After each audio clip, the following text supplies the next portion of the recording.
우리 답심리는 참 살기가 좋습니다. 물론 노원구도 살기 좋고 중랑구도 살기 좋습니다만은 우리 답심리는 뒤에 산이 있고 또 집집마다 골목길에 꽃이 피어 있습니다. 지난주에는 아카시아 꽃에 대해서 간단히 한번 시로 표현했습니다만 오늘은 장미꽃, 지금 아주 장미꽃 축제와 장미꽃 계절입니다. 저는 이 장미꽃을 볼 때마다 가시에 아주 아름 붉은 장미꽃을 보면서 가시는 바로 예수님이 지신 십자가였고, 그리고 이 꽃은 십자가 위에서 부활의 큰 역사를 만들어주신 그런 것들이 생각이 나서 장미꽃을 통해서 예수님의 십자가의 사랑을 표현했습니다. 좀 서투르지만 함께 감상을 하면서 또 한 번 더 지난 한 주간 모든 시름들, 걱정들, 근심 다 내려놓고 우리 하나님이 원래 지으신 순수한 마음, 평안한 마음 주시면 좋겠다 하는 이런 생각으로 시 한 수를 여러분에게 낭송해 드리겠습니다. 장미꽃 연가.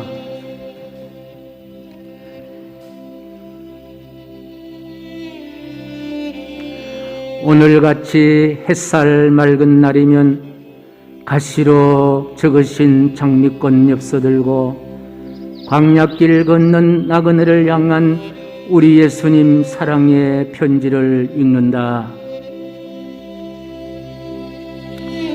죄와 흠을 속으로 안으시고 고운 꽃 피우시려다 스스로 가시채 되시어 십자가 위에서 뚝뚝 떨어지는 보혈, 가시 끝마다 핏빛 묻어난 밤들 저렇게도 하얗게 밝히고서야 눈물 겹도록 아파하던 세월 사이마다 토해내는 주홍빛 붉은 향기,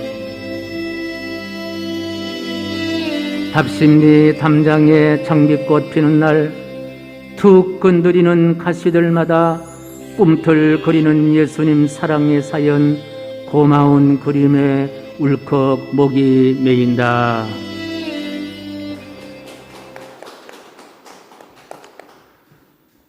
우리 예수님의 우리를 향한 사랑을 생각하면 어찌 목이 메지 않고 가슴이 열리지 않고 그 은혜를 다 받아들일 수 있겠습니까? 예수님은 가시 같은 십자가를 지시고 오직 한 가지 우리를 구원시키시고 우리를 하나님의 백성 만들어주시고 하나님이 인도하셔서 푸른 초장 쉴 만한 길을 걷게 하시고 평안케 하시고 행복하게 하시고 감사와 기쁨이 있는 삶을 살게 하시기 위해서 하나님이 우리를 불러주셔서 하나님의 자녀 만들어 주셨습니다. 그리고 우리를 통하여 예배하게 하십니다. 그리고 하나님의 살아계신 말씀을 듣게 하십니다. 어찌 생각해 보면은 이것이 은혜요, 이것이 감사가 아니고 무엇이 감사겠느냐. 그래서 오늘 저와 여러분들은 참으로 복을 많이 받은 사람들이다. 나같이 은혜를 받은 사람들이 없다.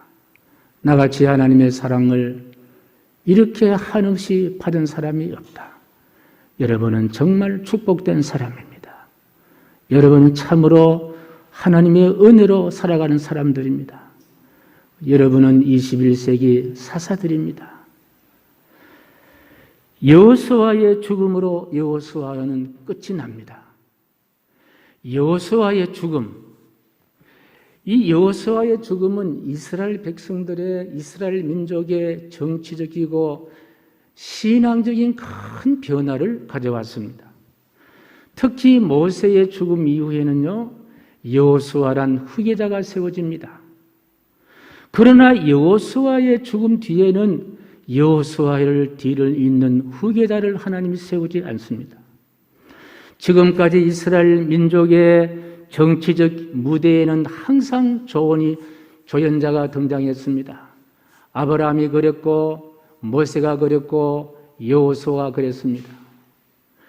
이제 조연이 없다는 말은, 후계자가 없다는 사실은 이제 지금까지 하나님께서 직접 무대에 올라오셔서 우주 만물을 통치하시던 신정 정치를 조연자 모세나 여호수아를 통해서 했는데, 이제 조연자가 사라졌다는 말은 하나님의 우주 만물 통치인 신정 정치가 막을 내렸다, 그렇게 이해할 수가 있습니다.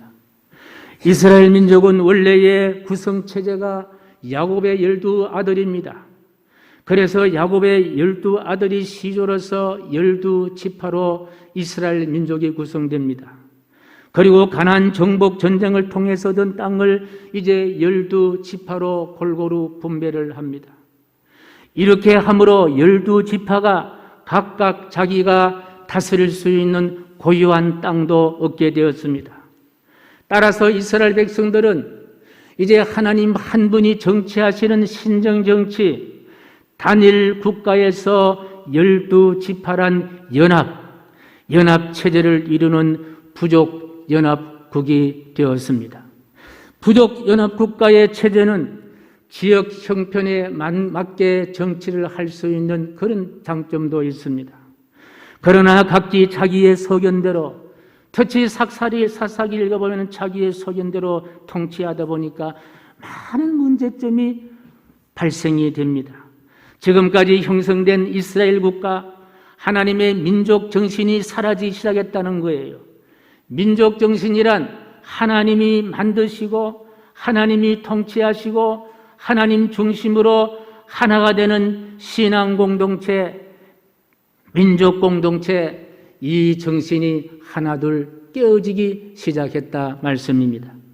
왜 하나님은 이와 같이 민족 공동체란, 민족이 하나 되는 민족 공동체란 그와 같은 정신이 필요했을까요?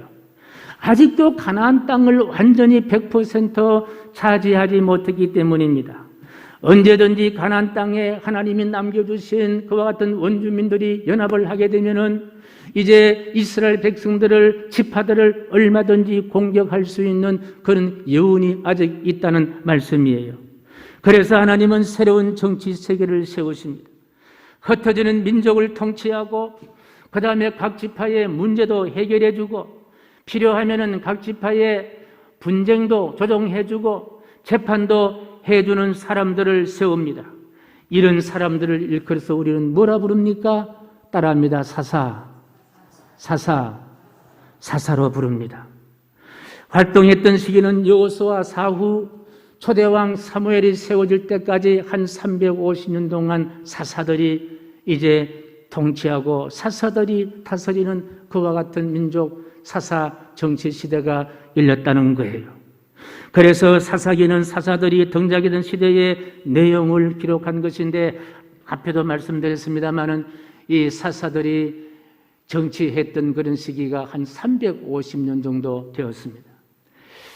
그런데 이 사사들이 정치했던 그 시대의 이스라엘 민족의 상황이 어떠했는지 가늠할 수 있는 말씀이 오늘 3장 1절에서 6절까지의 말씀인데요. 1절 말씀 우리 같이 한번 읽어보겠습니다. 시작. 여호와께서 가나안의 모든 전쟁들을 알지 못한 이스라엘을 시험하려 하시며, 자, 여호와께서 가나안 땅의 정복을 위해서 전쟁을 모르는 이스라엘 백성들을 뭐 한다? 시험한다고 이야기합니다. 저는 이 시험한다는 단어가 걸리는 거예요. 시험한다. 아니, 문제도 없고 평안하고 아무 걱정도 없고 하나님도 잘 섬긴다면은 시험이 필요해요? 필요하지 않아요? 아무 문제도 없고 염려도 없고 잘 돌아가는데 하나님이 구태여 시험을 할까요? 안 할까요? 시험을 안 하시는 거예요. 그런데 하나님이 시험을 한다는 말은요, 지금 뭔가 이스라엘 백성들, 민족들 사이에 여러 많은 문제가 발생했다는 거예요. 이스라엘 백성들은 자신들이 누구인지 알지 못하기에 자신이 누군지 정체성을 회복시키기 위해서 하나님은 이렇게 시험을 하시고 계신다는 거예요. 이스라엘 백성들은 지금까지 하나님이 도와주셨고 하나님을 예배하는 민족으로 살아야 되는데 예배하는 민족으로 살지 않기 때문에 하나님은 이제 테스트를 하기 시작하는 거예요. 이스라엘 백성들은 하나님의 통치를 무시하고 자기 소견대로 하나님 없는 나라로 끌고 가기 때문에 그것을 막기 위해서 하나님이 이렇게 시험을 하신다는 거예요. 하나님 없이 사는 것이 바로 시험이에요. 하나님께 예배 드리지 않고 사는 것이 가장 큰 시험이에요. 하나님을 경외하지 않고 사는 것이 평안지합니까? 절대로 평안할 수 없습니다. 하나님을 경외하지 않고 하나님을 예배하지 않고 하나님을 섬기지 않는 것이 시험 가운데 시험이라는 거예요. 하나님 없이 어떻게 구원의 반열에 갈 수가 있겠냐는 말씀이에요. 그래서 지금 하나님은 이스라엘 백성들 뭐 하신다? 시험하시는 거예요. 시험하시는 거예요. 저들이 조상 아브라함을 부르시어 민족을 주고 복과 땅을 약속하시고 출애굽 사건과 시내선 언약과 광야 40년의 시련과 가나안 땅의 정복을 통해 하나님이 약속하신 세 가지 약속, 민족을 주었습니다. 땅을 주었습니다. 복을 다 이루어 주셨습니다. 이것도 500년에 걸쳐서 그렇게 했습니다. 그런데 지금 이스라엘 백성들은 이 일을 이룩하신 하나님, 약속을 성취하신 하나님을 외면하기 시작했다라는 거예요. 그 이유를 오늘 1절에 기록하고 있는데요. 1절에 시작. 가나안 모든 전쟁들을 알지 못하는 이스라엘. 여러분, 오늘날 저들이 누리는 가나안 땅의 풍요로움과 영광을 위해서 우리도 알다시피요, 지금 가나안 땅을 알지 못하는 전쟁을 알지 못하는 제2세들이 가나안 땅에 들어갔습니다마는, 그러나 이들이 지금까지 가나안 땅을 자기들의 손안에 넣기 위해서 조상들이 얼마나 많은 고통을 당하고 전쟁을 당하고 광야에서 다 죽고 애굽에서 430년 동안 힘들고 어려움을 당했는가. 예, 얼마나 조상들이 치열하게 싸우고 치열하게 신앙을 지켜왔는지를 그들은 알지 못했다는 거예요. 그 지난 과거를 잊어버렸다는 거예요. 아니, 억지로 그냥 지워버린 거예요. 여러분, 과거의 역사를 알지 못한다는 말은요, 과거를 기억하지 않는다는 말인데, 여러분, 과거의 기억을 포기한다는 말은요, 과거의 역사를 단절시켰다는 거예요. 여러분, 과거 없이 어떻게 현재가 있겠냐는 거예요. 아니, 과거 없이 어떻게 오늘이 있습니까? 쉽게 말하면요, 어제의 역사가 없이 어떻게 오늘이 있을 수가 있겠냐는 거예요. 오늘은 어제의 역사가 이어지는 거예요. 이것이 바로 시간의 신학인 거예요. 과거의 역사가 단절된 자리에는요, 그렇게 인도해 오신 하나님을 기억한다 안 한다? 기억할 이유가 없는 거예요. 하나님을 기억하지 않는다는 거예요. 조상들의 은혜를 기억하지 않는다는 거예요. 조상들의 수고와 애씀에 대해서 보답을 하지 않는다는 거예요. 그저 눈앞에 보이는 지금의 향락만이 저들의 가슴을 가득 채우고 있다는 거예요. 그래서 자신들이 가진 문명보다도 항상 가나안의 문명이 더 좋게 보였고, 보이지 않는 하나님보다도 눈앞에 펼쳐지는 각종 신상들이 더 신통력 있게 보였고, 권면하고 심판하고 구원을 말씀하시는 하나님보다도 풍요의 신 바알과 다산의 신 아세라 여신이 더 가깝게 다가왔다는 거예요. 급기야 저들이 있게 하시고 함께 하신 하나님을 어떻게 했습니까? 헌 신짝처럼 부숴 던져버렸다는 말씀입니다. 바알을 경배하고 이방 여인들과 짝을 메어서 저들이 이방신을 섬기는 일에 가까이 접근하기가 쉬웠다는 거예요. 어쩌면 저들이요, 바알을 섬기기 위해서, 아사라 목성을 섬기기 위해서 하나님을 잊어버린 거예요. 과거를 잊어버리는 거예요. 조상들이 어떻게 신앙생활을 해왔고 믿음을 지켜왔는 것 사실을 아주 기억을 안 하려고 했다는 거예요. 급기야 여러분, 여호수아서를 읽어보면요, 하나님이 함께 한다는 단어가 많이 있습니다. 그런데 사실 사사기 읽어보게 되면요, 함께 하셨던 하나님이 어떤 하나님 바뀌느냐? 진노하시는 하나님, 진노하시는 하나님, 함께 하시는 하나님이 여호수아의 주된 내용이라면요, 사사기, 저들은 과거를 잊어버리고 조상들의 은혜를 잊어버리고 과거의 기억을 상실했더니 어떤 하나님을 다가왔느냐? 진노하시는 하나님으로 저들에게 다가왔다는 거예요. 이렇게 될 줄 알고 하나님께서는요, 남겨두신 이방인들이 있습니다. 어떤 이방인들이 남겼느냐? 3절 말씀 보면요, 시작. 블레셋의 닷새 군주들과 모든 가나안 족속과 시돈 족속, 바알 헤르몬 산에서부터 하맛 입구까지 레바논 산에 거주하는 히위 족속이라. 이 무지막지한 이방인들을 하나님 남겨놓으시고 과거를 잊어버리고 하나님을 잊어버리고 조상의 은혜를 잊어버린 저들을 시험하고 길들이기 시작한다는 거예요. 그래서 그들은 이 하나님의 시험을 통하여 끊임없이 참 고통을 당하고 반복되는 그와 같은 사건이 있는데 어떤 사건입니까? 타락하고 심판하고 회개하고 구원한다. 이런 4가지 사이클. 타락하고 회개하고 심판하고 구원한다. 한 번만 아니에요. 여기 사사기 읽어보신 분은 아시지만 이걸요 반복 7번이나 이런 사이클로 고통당하는 이스라엘 백성들을 보게 됩니다. 그때마다 하나님 어떻게 하십니까? 사사들을 세우셔서 회개할 때 용서해 주시고 덮어주시고 위로해 주셔서 너희들은 하나님의 자녀들이라고 말씀해 주시는 하나님이신 줄로 믿습니다. 이쯤 되면 하나님께서도 여호수아 뒤로 후계자를 세우시면 좋겠다 하는 이런 생각을 갖게 되시지 아니했나 생각을 합니다마는 모세를 이어 여호수아 이르기까지 이스라엘은요 하나님을 참 이렇게 모세와 여호수아가 있을 때는요 이스라엘 지도자들이 하나님을 배신하지는 않았습니다. 그런데 모세와 여호수아의 지도자가 사라지자 그 지파장들이 리더자들이 앞장서서 하나님을 배신하는 이와 같은 내용들이 기록된 것이 바로 사사기입니다. 그런데 본문에서 출애굽 2세대들 전쟁을 모르는 과거를 모르는 사람들이라고 했는데 생각해 봅시다. 이걸 방지하기 위해서 여러분 신명기 읽어보면요 모세를 통해서 그 깊고 깊은 감동의 교육도 시켰고요 세겜에서 언약행실을 통하여 오직 하나님만 섬기겠다 그런 교육도 받았고 그리고 난공불락의 가나안 여리고 성을 점령도 이건 하나님이 하셨다 이런 실체적인 경험도 했습니다마는 그래서 하나님은 저들이 이런 정도로 교육과 경험이 있었으니까 절대로 하나님을 떠나지 않고 하나님을 섬기고 살 것을 믿었습니다. 그런데 그것이 하나님 오판하신 것 같아요.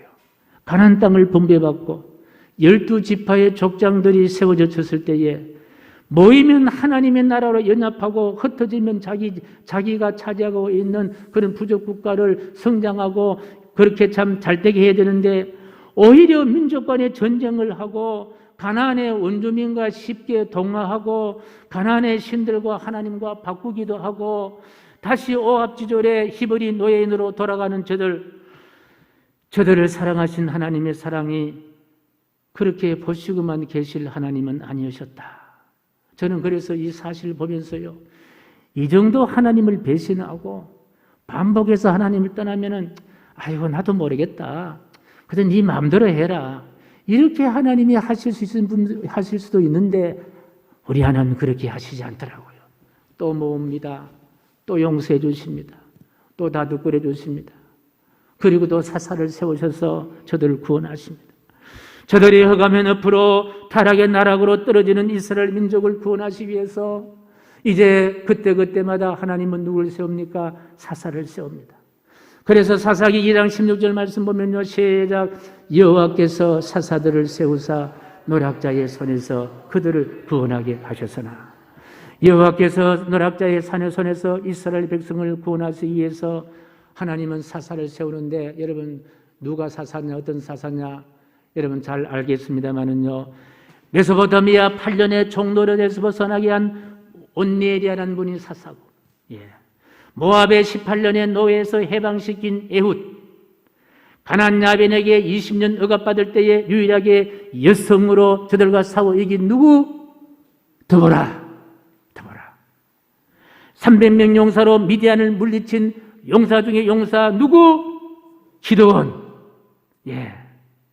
4만 4,200명의 에브라임 정예부들을 물리친 누구? 입다. 그 악랄한 이방인 블레셋을 물리친 나시린이요. 그 다음에 드릴라의 남편 누구?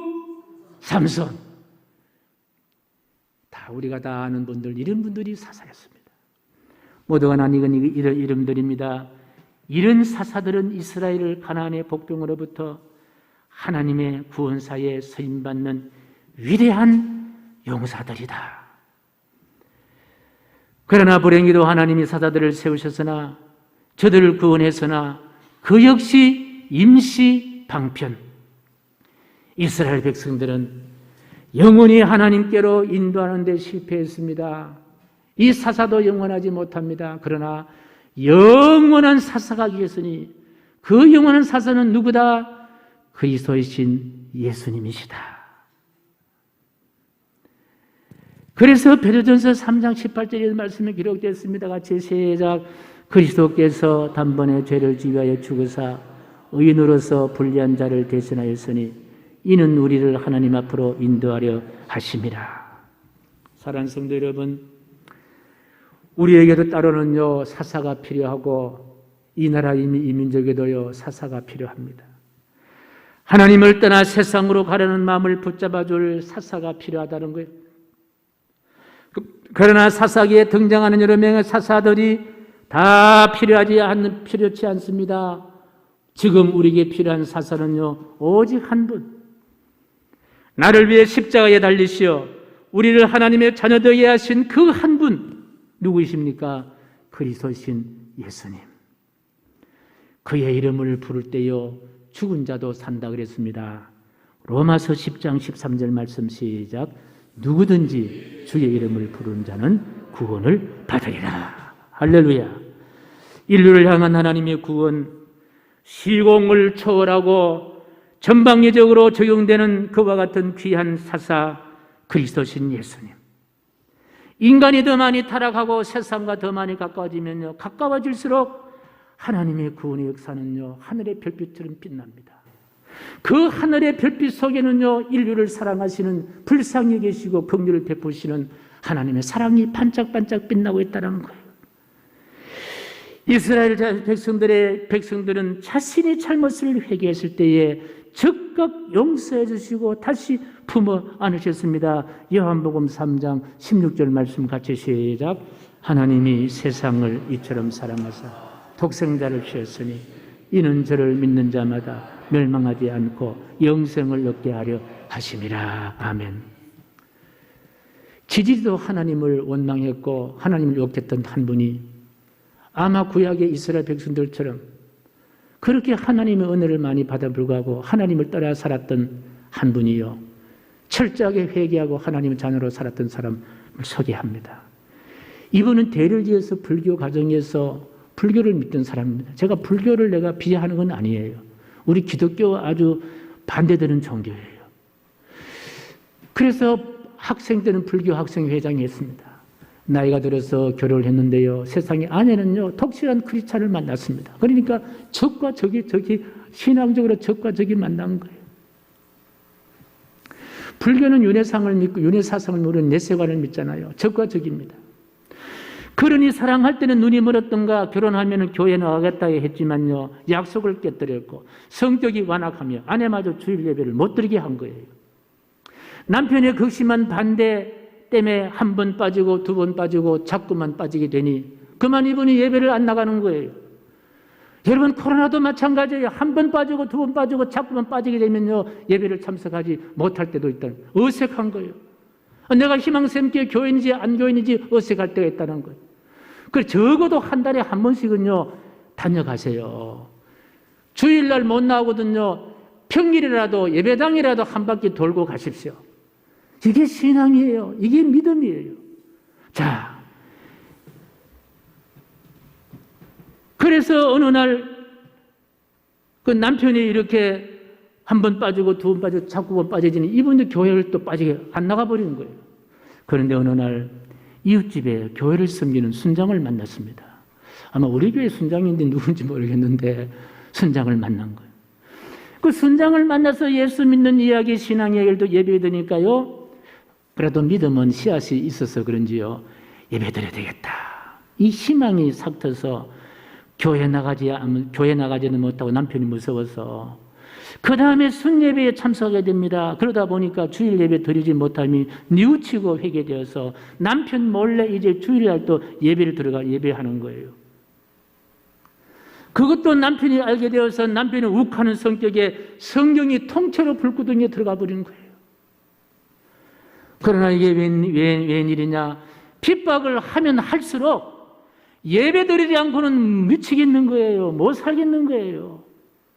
그래서 숨어서 예배당에 가는데 그것도 한두 번이지 그만 남편에게 들켰습니다. 얼마나 많은 핍박을 당했는지요. 그러나 이 부인이 죽지 살기 하는 예배에 참석하니까 남편도 할 수 없어서 이제 반성락하지 않는 그와 같은 가운데 있습니다. 그런데 그날 또 주일날인데 이제 남편이 부인을 교회 못 나가게 하기 위해서 저기 놀러 가자 이렇게 이야기합니다. 저녁부터 달달 볶습니다. 그랬더니 부인이 절대로 안 돼요. 나는 일부 예배라도 드리고 난 다음에 놀러 가야지. 예배 드리지 않고 가는 건 절대로 내 사전에 있을 수 없습니다. 그럼 그렇게 하자고.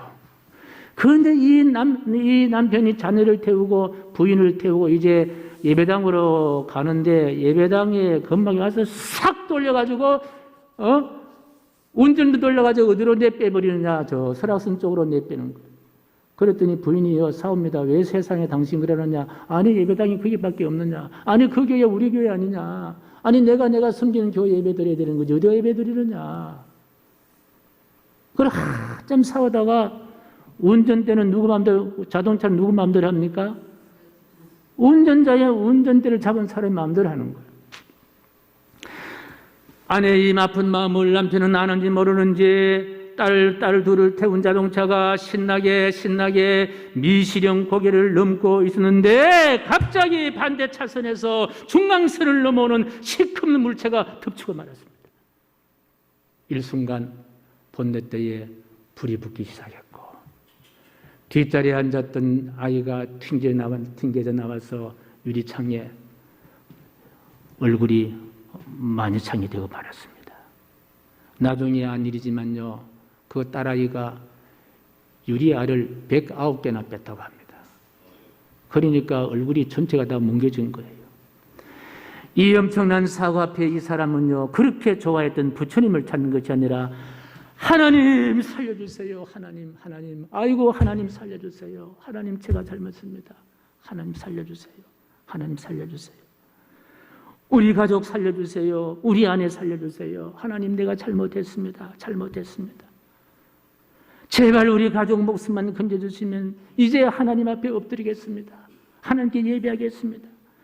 하나님 무슨 일을 시키든지 그대로 하겠습니다. 수술실 앞에서 통에 자복을 하는데 수술하던 의사가 하는 말이 나와서 보호자여 목숨은 다 살았습니다. 그 말을 들으니까 이 사람이 그 자리에 풀썩 주저앉은 거예요. 알고 보니까 이분도 대퇴부가 골절됐고 팔이 3곳이나 부러졌다는 거예요. 이제 이분이 수술 후 눈을 뜨니 온몸에 붕대가 감겨있고 마취에 깨어 희미하게 보이는데 아내가 눈물을 흘리면서 여보 하나님이 우리 가족 다 살려주었어. 그 말에 이 남편이 얼마나 눈물이 하염없이 흘리면서 하나님 잘못했습니다. 통에 눈물을 흘리게 되는데 그 뒤로부터 이분이 교회 예배에 한 분도 빠지지 않습니다. 그때 아내 따라서 가면 놀러 가서 맨 뒤에 앉아가지고 졸다가 가는데 그 이후로 가장 앞자리에 앉아서 예배를 드리기 시작하고 교회의 일이라는 가장 힘들고 어려운 일을 다 맡아 하고 그 열심히 신앙생활하고 전도하고 봉사하고 허드렛 일도 감당하는데 이분이 꾸며낸 이야기 아니라 이분이 누군가 하니까요. 그 유명한 고구마 전도왕 김기동 목사님이에요.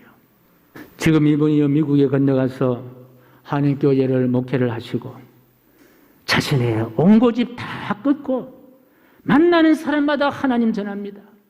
예수 믿고 천국 갑시다. 예수 믿고 구원받읍시다. 하나님 떠나 방황하는 인생, 하나님 없으면 불행하지만 하나님 만나야 행복합니다. 하나님 없으면 지옥 가고 하나님 만나야만 천국 갑니다. 예배하는 인생, 하나님을 예배하며 하나님을 전가하며 살아야 한다고 강변하는 김기동 목사님은요, 오늘날 사사로 사는 사람입니다. 여러분, 오늘 여기 우리가 이 자리에 있다는 것이 축복 가운데 축복이에요. 꼭 김기동 목사님처럼 자동차 사고 나고 얼음을 당해야만이 정신을 차릴 겁니까? 아니잖아요. 그렇지 않음에도 불구하고 이 자리에 있다는 사실이 얼마나 감사한지요. 물고기는 물을 떠나야 호흡을 하고요, 안정을 찾을 수 있고 살 수가 있습니다. 사람은 하나님을 만나야만이, 예배해야만이 안정을 찾을 수 있고 생명을 유지할 수 있다는 거예요. 왜요? 사람은 하나님의 형상으로 지음받았기 때문입니다. 우리 앞에 어떤 상황도 예배 드리지 않아도 될 핑계거리가 없다는 거예요. 코로나가 우리의 예배를 드리지 못할 핑계거리가 되어서는 절대로 안 된다는 거예요. 코로나 때문에 예배 못 드립니다. 그건 아니에요. 여러분, 주일날 교회 나오지 못하거든요. 평일날에도 퇴근할 때에 예배당이라도 한 바퀴 돌고 가시고, 아무도 없을 때에 들어와가지고 기도하러 가시고, 하나님과 나와의 관계가 이루어져야 되는 거지요. 보세요. 이 김기동 목사님이 이렇게 두들겨 맞고 난 다음에 정신을 바짝 차리고 죽으면 죽으리라 복음 전가하는 목사님이 되었잖아요. 물론 하나님은 이렇게라도 하나님께서 사용하십니다마는 우리가 평안할 때 다 하나님 찾아야 합니다. 그래야 평안을 유지할 수 있어요. 우리가 행복할 때도 하나님 찾아야 합니다. 그래야 행복을 유지할 수 있습니다. 사사기를 읽으면요, 사사들을 만나는데, 사사들은 우리와 성경을 같이 했는데 어떻게 이렇게 사사들이 불세출의 영웅처럼 살게 되었을까? 사사기 6장 34절 말씀이에요. 시작. 여호와의 영이 기드온에게 임하시니라. 오늘은 성령 강림주의입니다. 보통 성령 강림주일날 설교는 사도행전을 찾습니다. 저는 사사기를 설교해야 되기 때문에 과연 사사기에 성령 강림의 내용이 나올까? 제가 고민을 많이 했습니다. 그런데 사사기를 읽어보니까요, 기도원에 하나님의 영이 임했다는 거예요. 창세기, 출애굽기, 레위기, 민수기, 신명기, 여호수아까지는요, 성령께서 강림했다는 말이 등장하지 않습니다. 사사기에 나옵니다. 오늘은 무슨 주일이다? 성령 강림주요. 저는요, 하나님께서 주신 이와 같은 은혜들, 우리 교회를 향하신 하나님의 역사들, 상상도 할 수 없고 이해도 할 수 없는 축복이에요. 그렇습니다. 기드온에게 성령 강림하니까 사사가 된 거예요. 구약의 성령 강림은요, 특정한 사람에게 임합니다. 하나님이 필요한 사람에게 성령께서 임재하셔서 하나님 일을 하는 거예요. 그러나 신약에는요, 누구에게나 다 성령 강림이 된다. 사도행전 2장 1절 말씀이에요. 2장 1절 시작. 오순절 날이 이미 이름에 그들이 다 같이 한 곳에 모였더니 그들이 다 성령의 충만함을 받고 성령이 말하게 하심을 따라 다른 언어들로 말하기를 시작하니라. 할렐루야. 바로 이 시간 저와 여러분들에게 성령이 강림하십니다. 그래서 이제는 우리는 나 혼자 사는 것이 아니라 사사로 살아가야 합니다. 복음을 전가하는 삶을 살아야 합니다. 하나님의 뜻을 전가하는 삶을 살아야 합니다. 하나님이 살아계십니다. 역사하십니다. 전하는 우리 모두가 되기를 주님의 이름으로 간절히 축복합니다. 성령의 오심으로 사사로 세움받아 하나님의 구원의 역사를 이루어 가시기를 주님의 이름으로 간절히 축복합니다. 오늘 성령 강림 주일 이후에 여러분은 가정의 사사입니다. 직장의 사사입니다. 우리 교회와 이 지역의 사사입니다. 여러분의 개인에게도 사사입니다. 예수님을 드러내고 하나님을 증거하고 하나님께 예배할 수 있는 그런 멋진 성령에 붙잡힌 바 될 수 있는 저와 여러분 되시기를 주님의 이름으로 간절히 축복합니다.